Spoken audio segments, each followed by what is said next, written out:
Hello, hello, everyone, and welcome back to Airdomo Global, your weekly guide to the world's most compelling real estate markets. I'm Stephanie Gillison. And I'm Charles Bornheimer. And Stephanie, one question to start us off today. 700 islands, 50 minutes from Miami. Every other Caribbean market gets measured against it. What are we talking about today? Well, that is the Bahamas, Charles, and it has been the benchmark for this whole region for 50 years.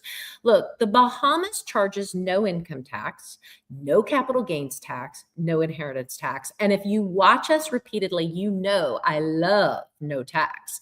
It has been an independent democracy since 1973. It runs on English common law, and a foreign buyer holds title in their own name with no local partner required. So the range is the part that surprises people. You can buy in the Bahamas in the mid 400s, or you can buy a private island. So when somebody calls a market a safe haven, the Bahamas is usually the one that they're talking about. Yeah, absolutely. And by the way, if you're watching this at any time, you think of a question about the Bahamas or really anywhere else in the neighborhood down there about buying, about what ownership looks like, just go ahead and pop it in wherever, if you're on YouTube or LinkedIn, and we'll make sure to get to it as soon as we can. But let's talk about the three markets in Bahamas that really matter. There's Nassau and Paradise Island. That's first. Then there's the Out Islands in Grand Bahama. And then we'll talk about the ownership, residency, and tax structure. Two of those numbers changed this year. And just by the way, everything we talk about today is live on airdomo.com, so make sure you head in and check that out. But before we look at the map, let's talk about the foundation. Stephanie, what is it about prices in Bahamas that holds them so steady? Look, Bahamas prices hold because the scarcity here in the Bahamas is real. It's not manufactured. In most markets, scarcity is a line in a brochure, right? It's a scare tactic so that you hurry up and buy. But there is always another development going up 10 miles down the road, and the thing you paid a premium for stops being rare about 4 years after you buy it. The Bahamas made a different choice a long time ago. They never overbuilt. And so when you buy a well-located property in the Bahamas, you're buying something that cannot ever be built again. There's never going to be that competition next door. So that's the whole reason that this market behaves quite differently than anything else we've covered. Right, and there's one piece that is worth noting, that the buyer base is a little bit different here. It's mostly North American and European families, and a lot more buying to keep rather than to trade up or earn on. What does that do to a market? Well, the Bahamas behaves like a store of value rather than a trading floor, and it comes down to who owns the houses. In a lot of resort markets, your neighbors are really counterparties. They bought a flip. So when the cycle turns, they all list at once, and then your value goes with them. In the Bahamas, most of the owners around you bought a home they intend to keep and hand down to generation after generation. Nobody is waiting for that exit and when is that right time. That is why this market does not swing one way or the other. The newer ones do. And steadiness like this is worth more than that headline rental yield that we've talked about and covered on some of our other markets. Right, right. So let's look at each of the markets one at a time. Let's start right at the center of gravity, Nassau and Paradise Island. Stephanie, what's the scene there? Well, so Nassau and Paradise Island, probably a lot of you have vacationed there. It's the one part of the Bahamas that behaves like a working investment. Everywhere else in this country is beautiful, and most of it will sit quietly and hold its value, which is fine if that's what you want. Nassau is different because the rental demand is already there. The tourists arrive year round. The managed programs already exist, and you're not waiting for a market to show up someday. If you want a property in the Bahamas that earns something, you hold it. Nassau is where you start. Yeah, and the core of the Brandon and Marina product is there. And of course, on Airdomo, we have some great examples. We've got an oceanfront 3-bed at Water Edge, 435 USD with dockage and gated beach access. The branded tier, we have the Goldwyn in Nassau, 4-bedroom penthouse, 2.6 million. Who's the buyer for that? Well, the Nassau buyer usually assumes they have to pick between a property that earns and a property that impresses. But look, on this island, you do not. A condo in 400s with a dock and a managed rental program sits on the exact same island as Lyford Cay, and which these are two of the most private addresses in this hemisphere. Same laws, same tax treatment, 20 minutes apart. That much range inside one market is rare, and that's why Nassau is where most people should start looking. Now let's jump off New Providence entirely. The out islands, Abaco, Exuma, Eleuthera, lower density, more land, a lot more seclusion. What's different out there? Well, the out islands are where you stop buying a condo and you start buying actual Bahamas. Nassau is the working market and it does that job well. But the out islands are a different decision entirely. Out there, you are buying beach, acreage, and all the space around you. And most of the rental income does go away.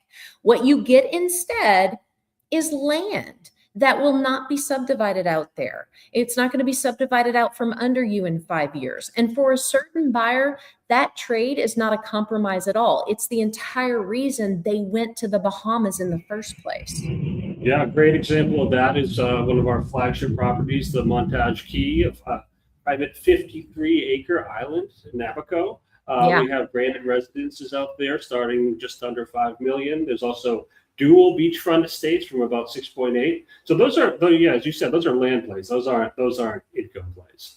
And then let's look at another quarter, very different budget, Grand Bahama over on the West End.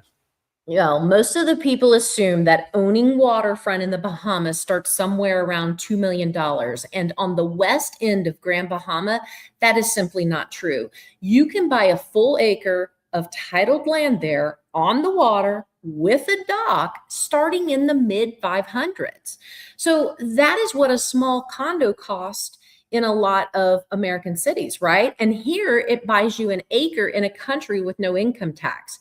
So the Bahamas is not only a millionaire's market, the West End is proof, and almost nobody expects that part of the story. That's why we know so many people in Miami that have a boat that get on the boat and take that boat ride for the weekend home in the Bahamas. And that's where they're headed. Right, and there and up on Airdomo, we've got full acre canal and beach lots. We've got Old Bahama Bay, West End, 525 to 600K, private dock, marina access. That's a lot for your money, right? Yeah, but let's talk about the weekend. Yeah, that sounds great to me. Let's talk about actually owning there. Let's talk about the rules for the foreign buyer. Well, owning property in the Bahamas as a foreigner is close to owning at home here in the US. And I do not say that about many markets in the region, as you know. There is no local partner that you have to take on. There's no trust structure that you have to build out. There's no workaround that somebody has to invent for you. You buy in your own name and you do get to hold clean title the same way you would in Florida or in Ontario. The legal system runs on English common law, so the paperwork looks familiar to anyone who has bought anywhere in North America or Great Britain. So very little about this is strange to anybody. It's very familiar. Right, and most purchases register with the Bahamas Investment Authority. You need a local attorney to confirm title. A typical resale is 60 to 90 days. So yeah, very, very familiar. Proceeds can leave the country without any restriction. But now the big question, can buying property actually get you residency in Bahamas? Well, buying property in the Bahamas can put permanent residency on the table. And the country is unusually direct about what it costs. So $1 million in real estate held for at least 10 years and permanent residency is available to you. Okay. So take that to 1.5 million and your application moves to the fast track. So there's no language test and there's no point system. It's one purchase held for a decade in a country that never touches your income. So very few places state the deal that plainly. And for a lot of buyers, that clarity is worth as much as the tax position is. And then, of course, one property has to clear that $1 million gate on its own. You can't stack your purchases. you should probably confirm the current thresholds. If you're getting into a transaction, confirm with the local attorney, because things do fluctuate, and the category of property has a bearing there too. You don't want to file wrong, obviously, because then you're going to be back at the beginning. But let's look at the tax structure. Two numbers changed a bit this year in 2026.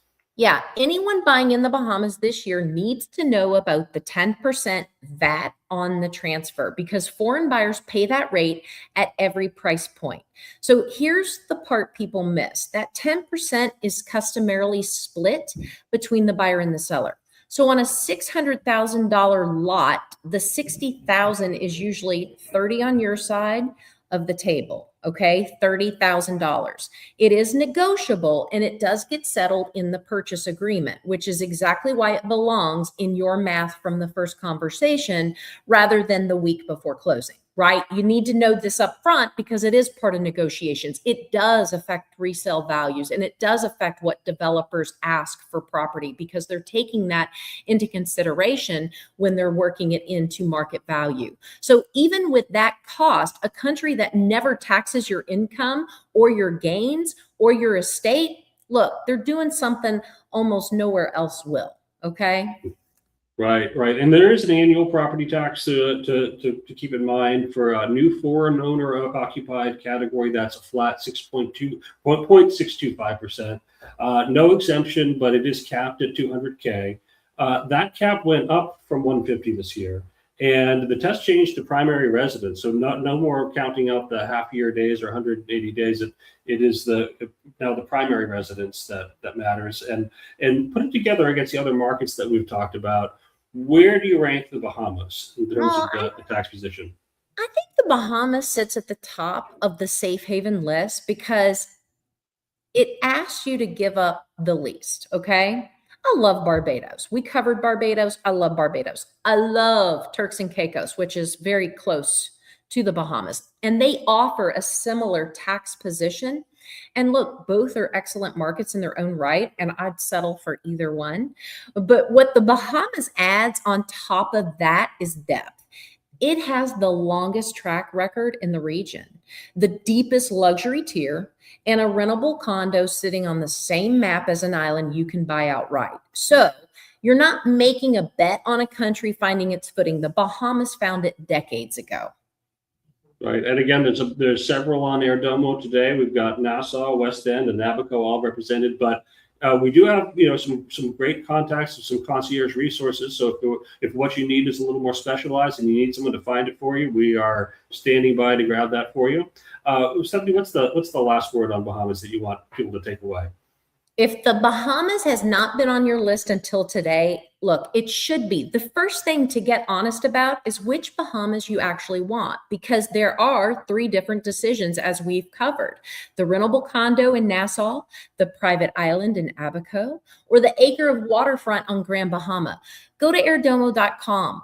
Look at what is live right now and talk to our concierge team before you sign anything. The smartest buyers move before the trade is obvious. The accessible end of the Bahamas is still not obvious to most people, and that gap is the only window that ever really matters. Thank you again for joining us on Airdomo Global. We'll see you next week until another market and another opportunity. Until then, find your place in this world. Thank you. And find it on Airdomo. We'll see you next week.